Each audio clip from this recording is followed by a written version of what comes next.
Welcome to the First Unitarian Church of Worcester, Massachusetts. I'm Sarah Stewart. I'm the minister here. It's wonderful to have all of you with us this morning. I'm leading worship this morning with our director of music, Allegro Martin, our assistant director of faith development, Abigail Hannaford Riccardi, and our broadcast tech, Charlie Morrow. Ken Mandil is our head usher this morning. Our musicians today, as you just heard, are our own Madeline Browning on flute and Wendy Artizon on piano. Thank you so much for sharing your gifts of music with us. Here at First Unitarian Church, we strive in loving fellowship to honor the sacred, connect with each other, and serve justice. We are a welcoming congregation. Whatever your age, race, class, or nationality, you are welcome here. Single people and families of all kinds are welcome here. LGBTQ folks are welcome here. Those of all physical and mental abilities are welcome here. The doors of this church are open to all, and we are delighted that you are with us this morning. I welcome those of you who are joining us online. You can like this video to help others find it and subscribe to our channel to find more content. The best way to stay in touch with everything we do together as a church is to subscribe to our newsletter. You can go to firstunitarian.com and click subscribe to the newsletter at the bottom of any page. And if you're in the Worcester area, I do invite you to join us at 10:30 every Sunday here at 90 Main Street for worship and fellowship and activities after the service. Everybody is welcome to come to a social hour and lunch in the church parlor after the service through either of these doors at the front of the sanctuary. This door on my left is the accessible entrance. And if you are a newcomer, please stop by the welcome table on the church parlor over on this side to pick up a gift bag. You can also sign up for the newsletter there. You can sign up for a name tag. And I believe Karen Riley, is Karen here? Is there somebody from the welcome team who will be here to greet people this morning? Sue Shaw will be at the welcome table ready to answer any questions that you might have. And I want to emphasize the gift bag. It has chocolate in it. There are announcements in your order of service, and I have a few additional announcements this morning. Kids love to play upstairs in Unity Hall, the room that has the wooden floor and looks a little bit like a gymnasium, but it's not quite as sturdy as a gymnasium. So kids, when you are playing today, I need to ask you not to use hard balls in Unity Hall. No tennis balls, nothing that might cause damage. We have foam balls that you can use, and if you have beach balls, that's fine too. So just we'll stick to nice soft toys for playing in Unity Hall after the service. Thank you. Today, after the service, Cliff Browning is leading a CPR AED training session upstairs in the chapel at 12:30. You know, at like many public spaces, we have an AED machine that somebody can use if they know what they're doing to help somebody in cardiac arrest. This is your chance to learn how you might be able to save a life in case of an emergency. I'm going myself. I invite you all to come, 12:30 in the chapel. Sunday, May 4th is our Bring a Friend Sunday. It's also a Star Wars Sunday. May the 4th be with you. So it's a good day to bring a friend for some special music and a service here at First U. They'll see more information about that in the newsletter. And finally, as always, let's hold our applause for the musicians until the end of the service, and then we can applaud our hearts out. It helps keep the service moving. This is the day the Lord has made. Let us rejoice and be glad in it. As we gather together in body and spirit this morning, we welcome the spirits of our ancestors. We gather in now the spirits of our parents, living or dead, who helped make us who we are, with love or with struggle. We gather in those spirits who mentored and guided us, elders, teachers, grandparents, coaches, those who taught us what our parents could not. We think with love on the blessings we received from our ancestors. We think with sorrow on the hard lessons we learned. Holding tenderly what they gave us, we gather together this morning to find our way forward, held in our values of compassion, acceptance, and human dignity. Amen.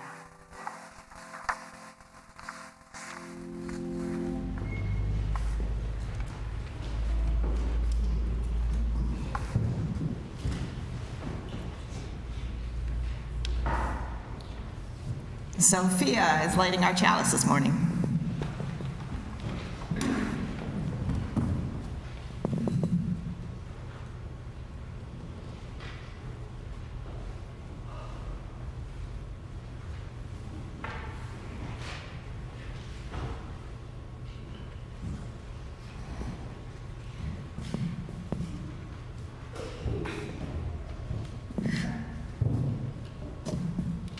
In the spirit of love, we light this chalice.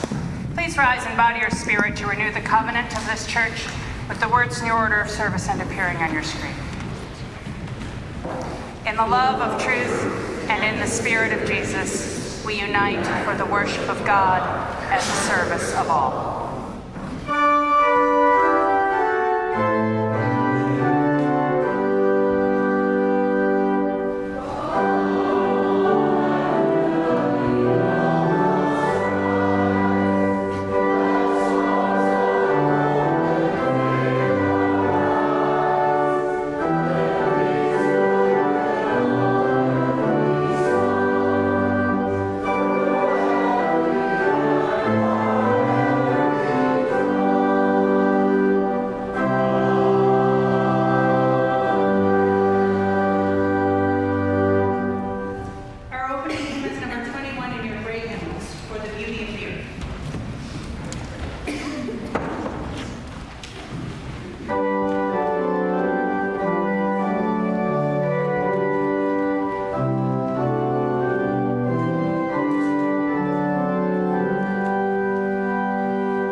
I'm Abigail Hannaford-Riccardi, your Assistant Director of Faith Development.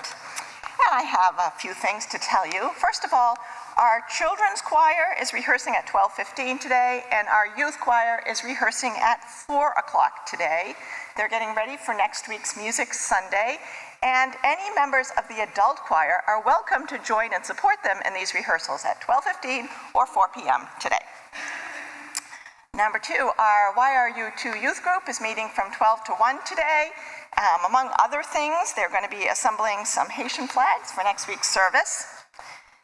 Also today, from 1 to 4, our OWL, that's our sexuality, comprehensive sexuality education program. They are meeting today, and it's their second to last class. They've been meeting all year, so that's very exciting. They're getting to the end. Also, I wanted to say a little bit about Easter eggs. So next week you are going to see Easter eggs in the Bancroft room, and you're going to say, what are these here for? So the way it works here for our Easter egg hunt is it involves everybody from young children to elderly people. So adults are going to take those Easter eggs and you're going to fill them with any amount of money you want, bills, coins, just fill eggs and bring them back to church. And then on Easter Sunday, our two youth groups are going to hide those eggs outside. And then after church, all the elementary children are going to find those eggs. And they actually turn in all that money. They're very honest kids. They're wonderful.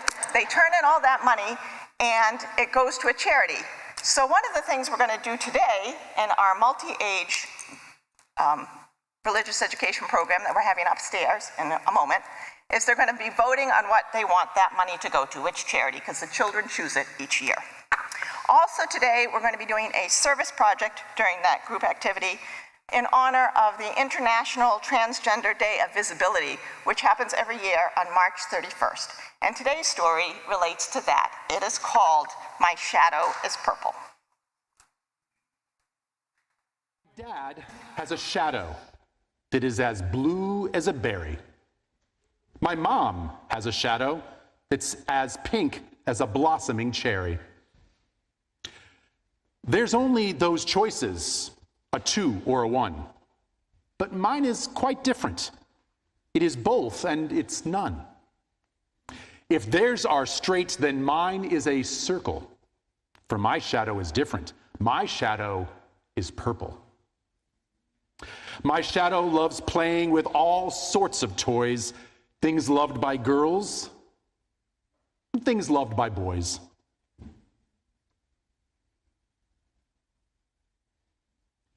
I dance with the pinks as they turn and they spin, and play sports with the blues as they lose and they win. Some of my friends think I'm simply confused, but the thing I love most is not having to choose. Some tell me I'm blue, only blue can be strong. But my mom's strong too, so I think they're wrong. Some tell me I'm pink, 'cause pink is the most caring. But Dad's always crying and loving and sharing. Why can't I love sport and dancing and trains and ponies and glitter and engines and planes? Why must I choose and exclude all the rest? I love choosing both because both is best. And now it is time for the greatest event. The school dance is here. The invite's been sent. I'm ready to rock, and I'm feeling cute.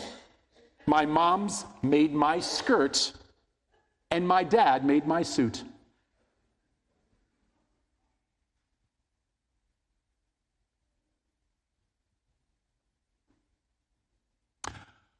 I bounce through the door and gasp as I enter. The room split in two, right down the center. Blue shadows go left, pink shadows go right. Once we're split up, the kicks start this night. Everyone laughs as they head to their zones, and right in the middle, I'm all alone. I look to the left where the shadows are blue. They wave me over saying, hey, you're blue too. Then I look to the right as I struggle to think. They call me over. Come on, you're pink. The teacher walks up, looking rather amused. I know you're different, but now you must choose. My heart just starts racing and tears fill my eyes. I know I must choose, but I don't understand why. The room has gone silent, and everyone's looking.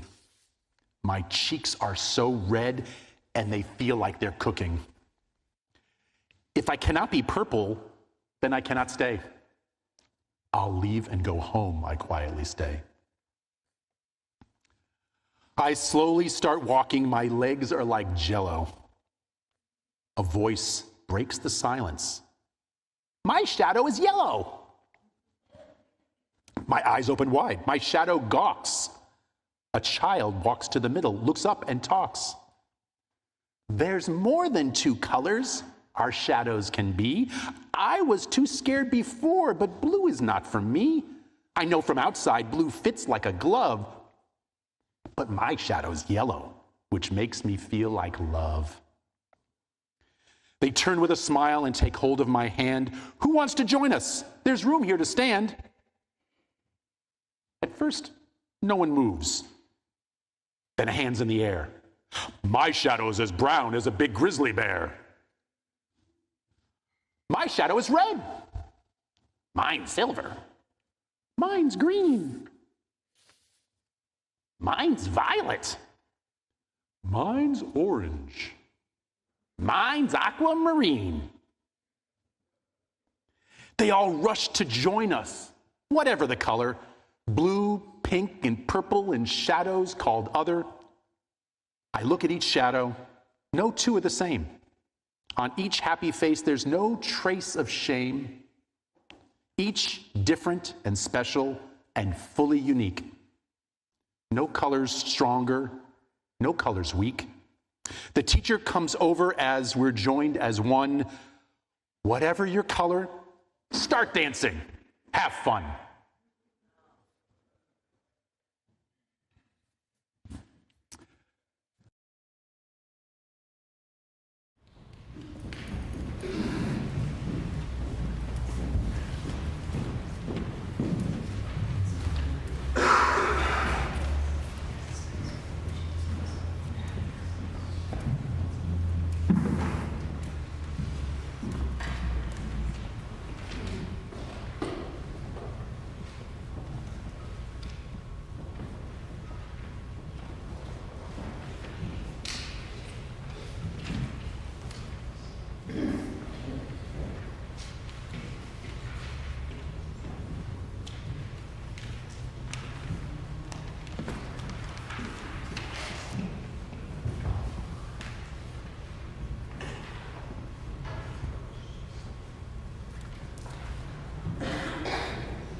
And now I would like to invite any of our children, youth, adults, if they want to join us upstairs. We're going to the chapel.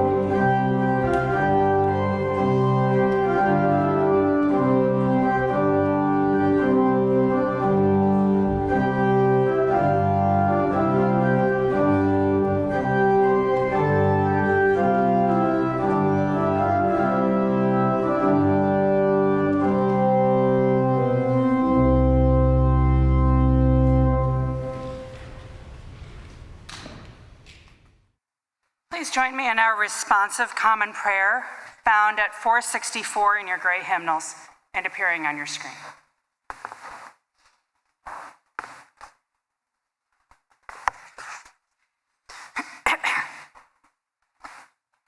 And then all that has divided us will merge, and then compassion will be wedded to power. And then softness will come to a world that is harsh and unkind. And then both men and women will be gentle. And then both women and men will be strong. And then no person will be subject to another's will. And then all will be rich and free and varied. And then the greed of some will give way to the needs of many. And then all will share equally in the earth's abundance. And then all will care for the sick and the weak and the old. And then all will nourish the young. And then all will cherish life's creatures. And then all will live in harmony with each other and the earth. And then everywhere will be called Eden once again. Please continue your own thoughts and prayers in silence.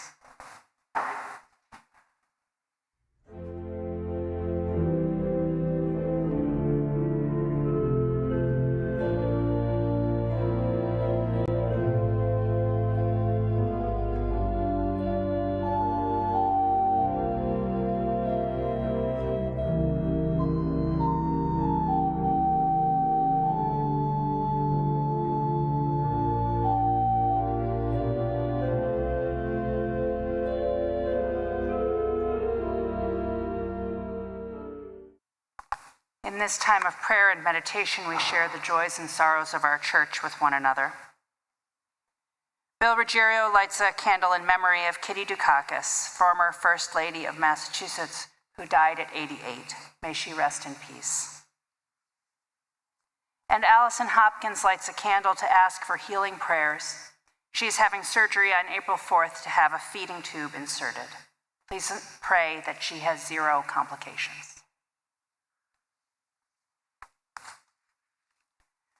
We hold these prayers of memory and hope and healing in our hearts. We know there are those prayers which go unspoken among us, so we reach out to one another in compassion as we say together the prayer of Jesus. Our Father, who art in heaven, hallowed be thy name. Thy kingdom come, thy will be done on earth as it is in heaven. Give us this day our daily bread, and forgive us our trespasses, as we forgive those who trespass against us. And lead us not into temptation, but deliver us from evil.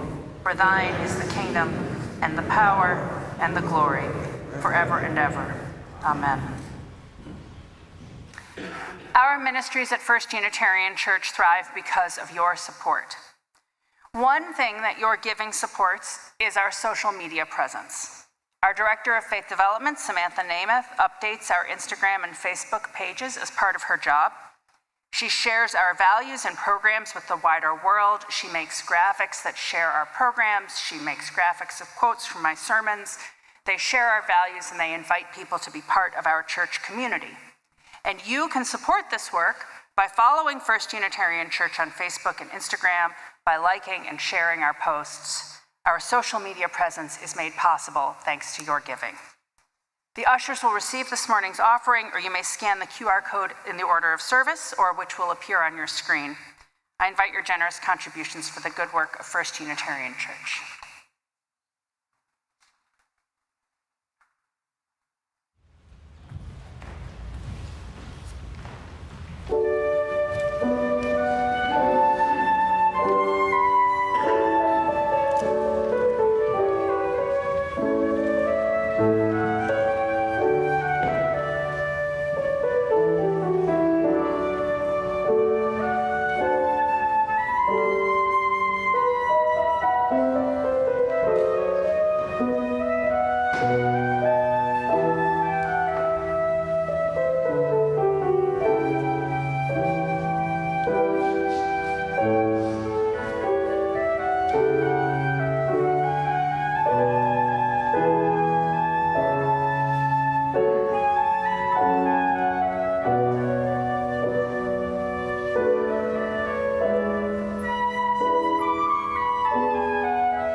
Our first reading is from the Gospel of Luke chapter 15.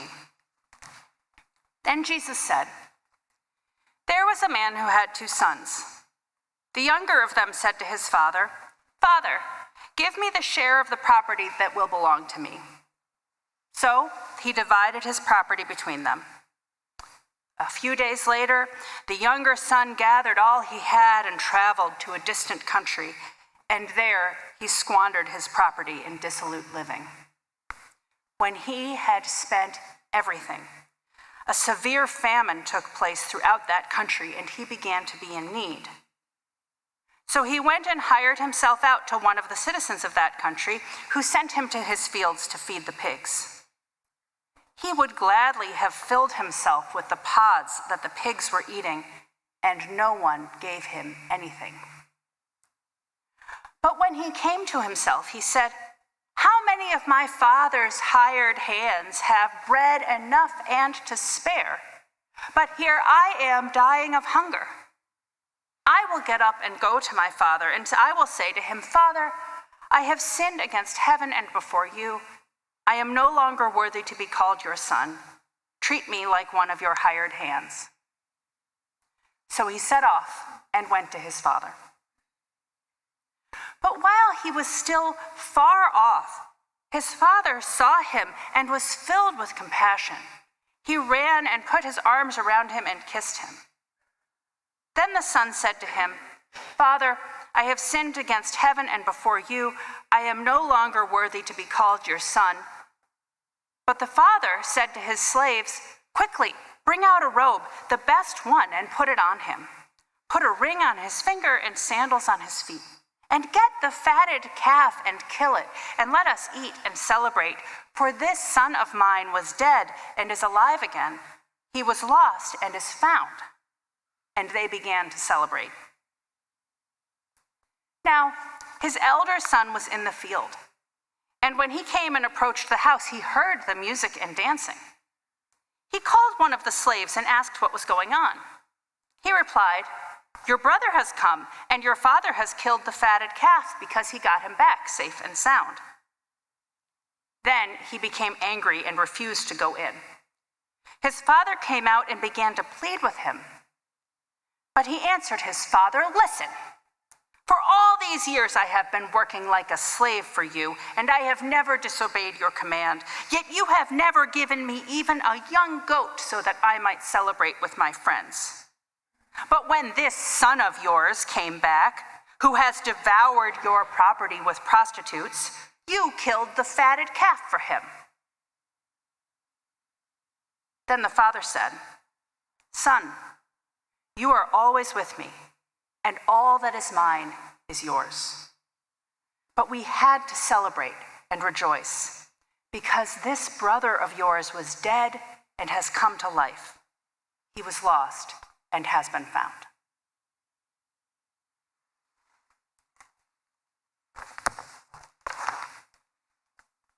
Our hymn is number 95 in your gray hymnals. There is more love somewhere. Please rise in body or spirit to sing.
Our second reading is the poem Those Winter Sundays by Robert Hayden.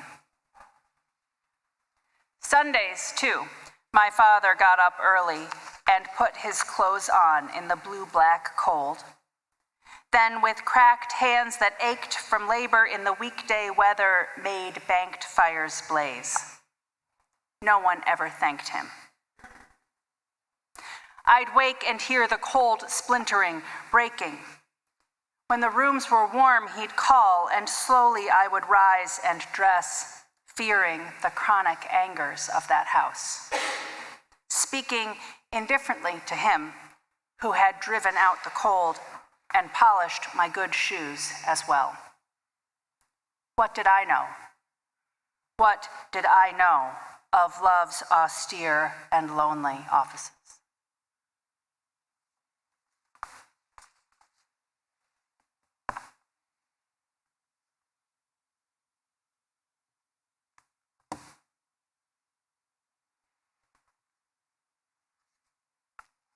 I'm sure you've heard about the crisis of masculinity.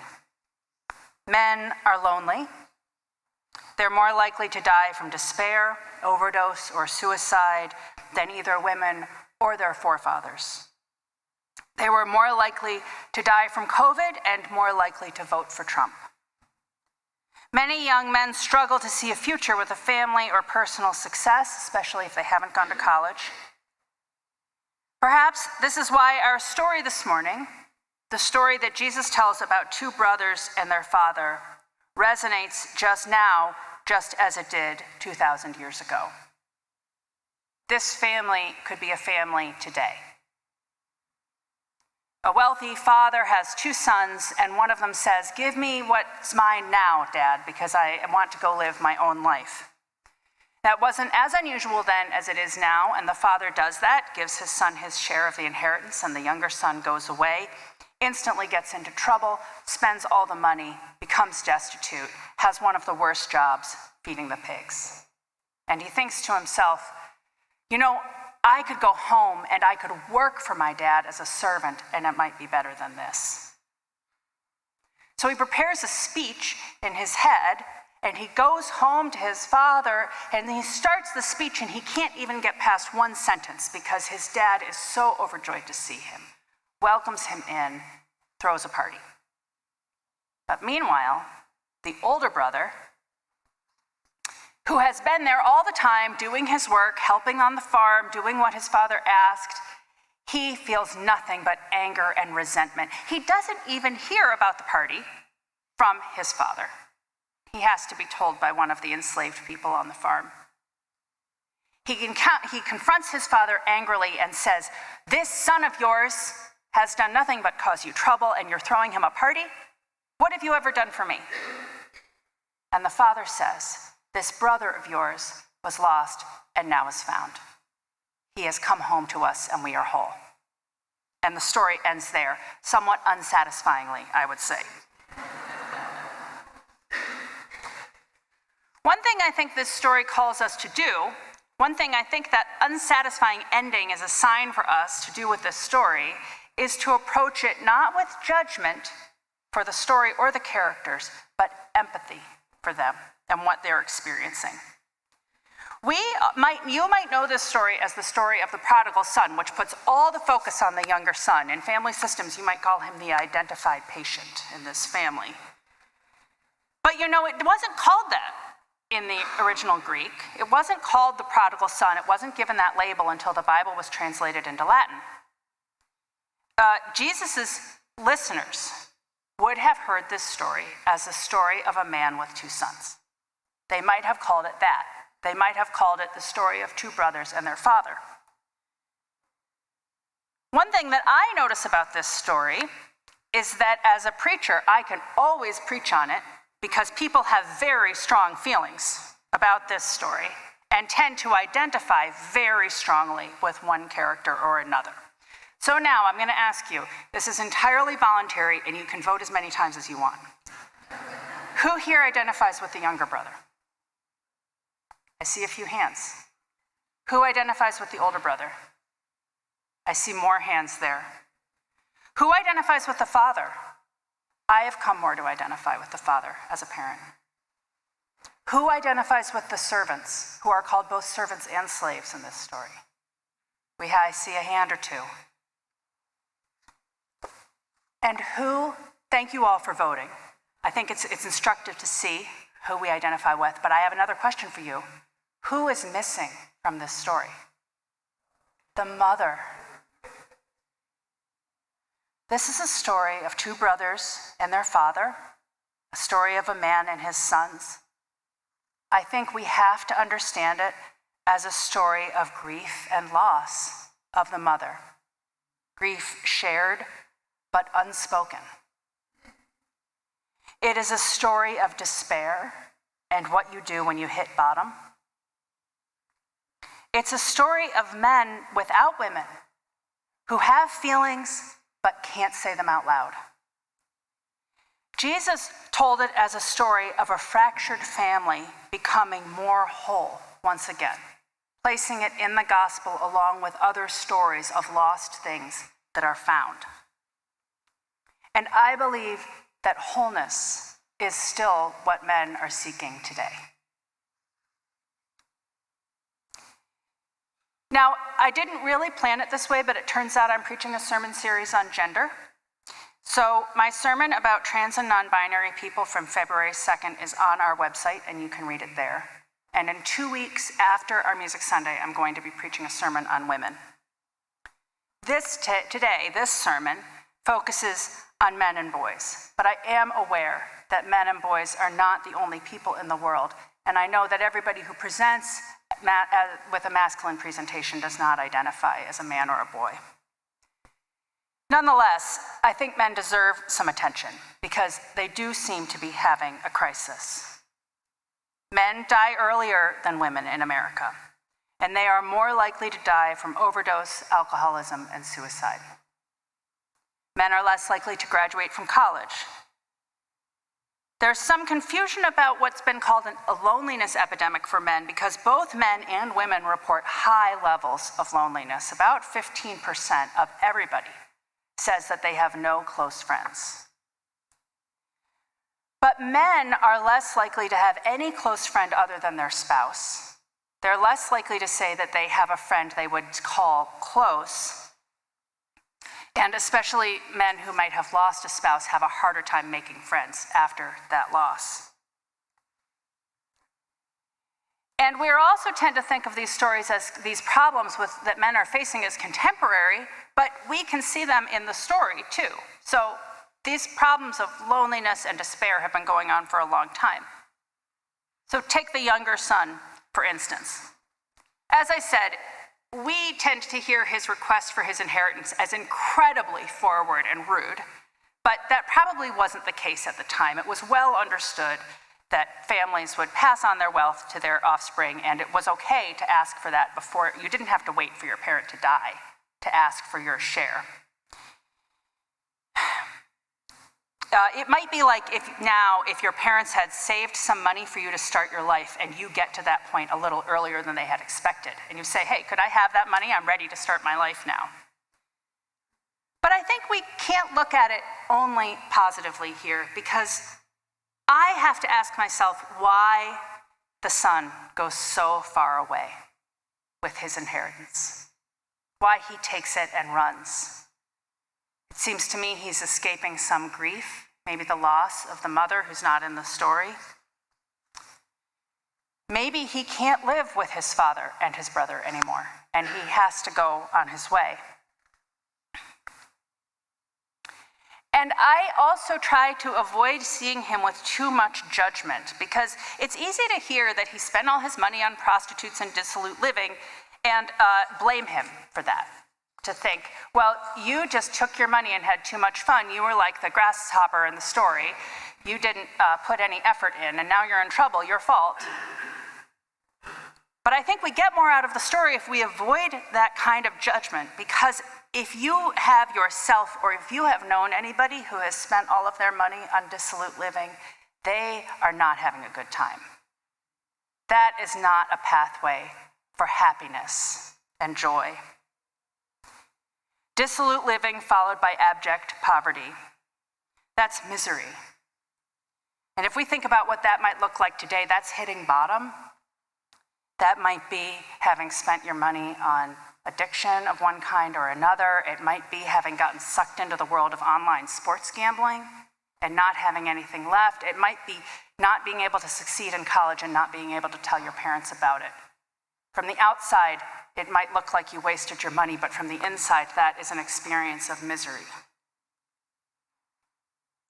My older son right now is a freshman in college, and he's a good kid. I don't have too many worries, but I see all of these things that are out there, especially for boys. That's my experience as the mother of boys. I know that girls also have their own worries, but I worry about drugs. I worry about alcohol.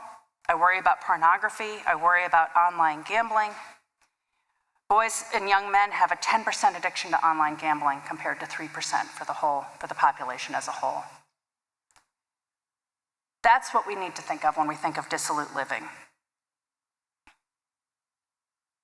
And we also have to remember that the story doesn't tell us anything about what this young man is going to do now that he is back home again.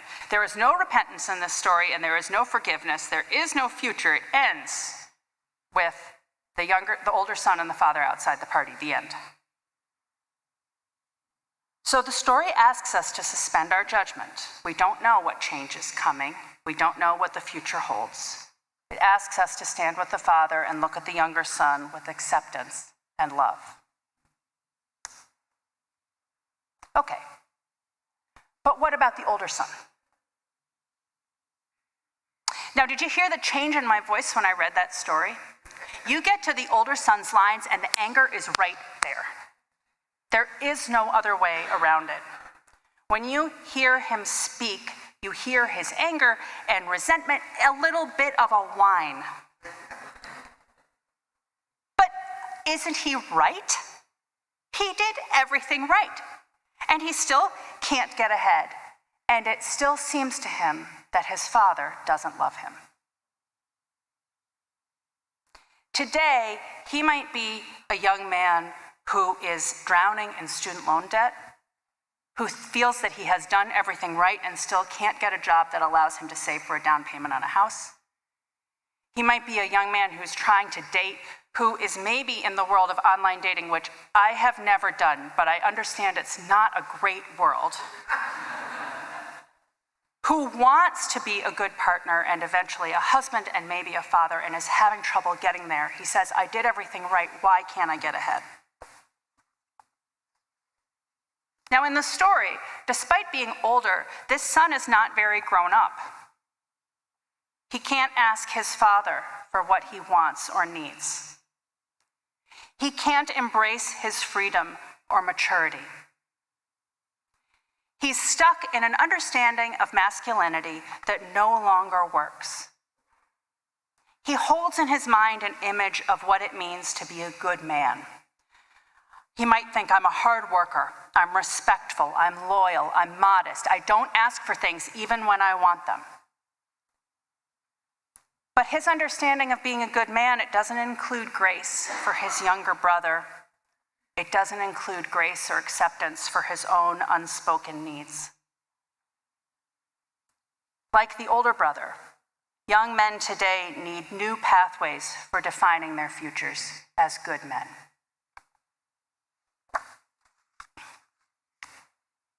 And finally, the father. The father seems to have experienced the most change in the story of the three men. But what do we know about that change?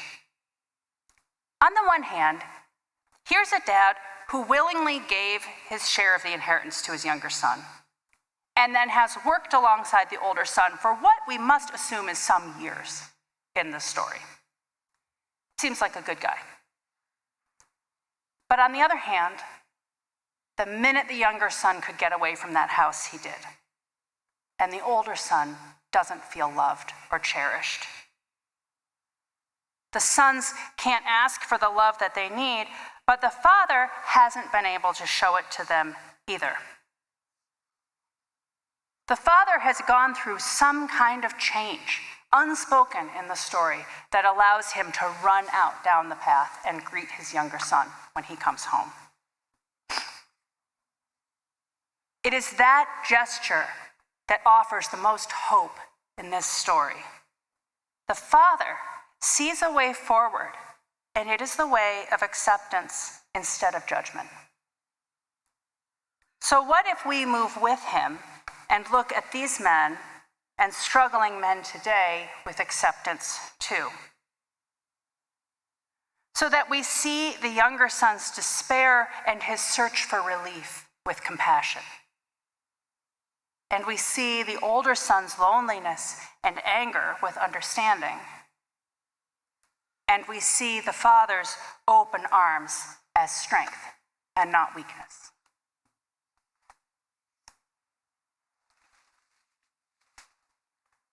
I want to lift up this change in the father's heart. Something has changed in him, and he wants to be a different kind of man. A man who can say his feelings out loud, who can finally say to his older son, everything I have is yours. A man who can grieve and love and share that grief and love with his sons. With the Father, I'd like us to turn toward young men today who are struggling, threading their way through the enticement of these addictive substances and opportunities and violence, looking for an economic foothold even if they can't go to college, trying to understand their gender and sexuality in a world where those ideas are becoming more fluid. Like in the story itself, it is hard to see this future very clearly. It's hard to see this honorable masculinity that doesn't depend on strict gender roles and having a lot of money.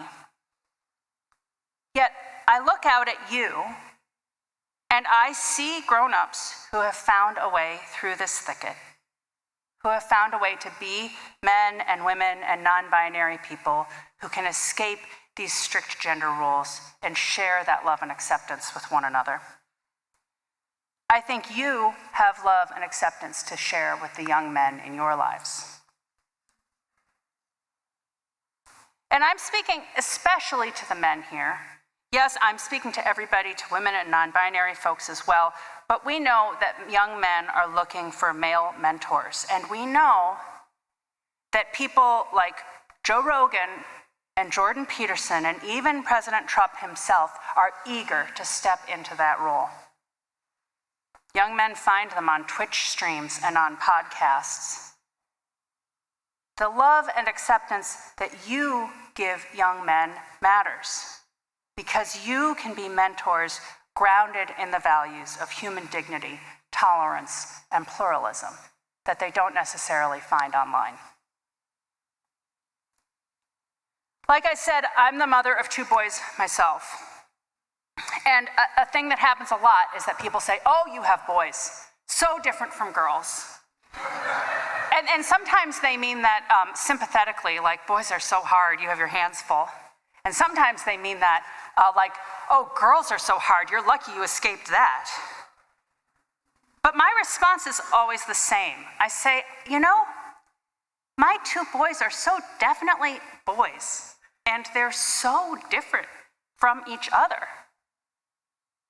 There obviously, to me, living with men, there is not just one way to be a man. There are many ways, and our example helps show that to the young men in our lives. Through our love and example, we show the young people in our lives that good and kind, manly and open, strong and compassionate can go together. I love you all. Amen. Our closing hymn is number 162 in your gray hymnals. I'm going to lay down my sword and shield. Please rise in body or spirit to sing.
of good courage. Hold fast that which is good, render to no one evil for evil.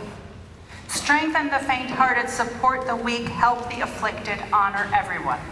Love and serve the holy, rejoicing in the power of the Spirit forever. Amen. Please be seated for our post.